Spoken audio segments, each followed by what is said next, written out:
ভয়ের সাথে আমরা সবাই পরিচিত, কষ্টও আমরা সবাই পেয়েছি।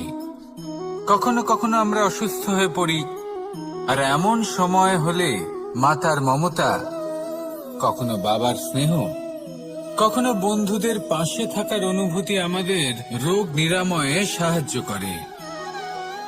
কখনো যদি আমরা নিরাশ হয়ে পড়ি, তখন যদি আমাদের কোনো আপনজন আমাদের দুটো ভালো কথা বলে, তখন আমাদের মনোবল বেড়ে যায়। ঠিক তেমন সংসারের এই রঙ্গমঞ্চে যদি আপনি পীড়িত অনুভব করেন,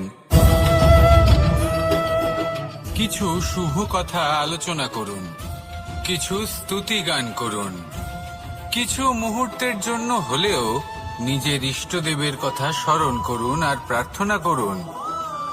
সাহস বাড়বে, শক্তিও বৃদ্ধি পাবে এবং সামনে এগিয়ে চলার পথও দেখতে পাবেন। তখন এই মন প্রসন্ন হয়ে বলবে, রাধা রাধা।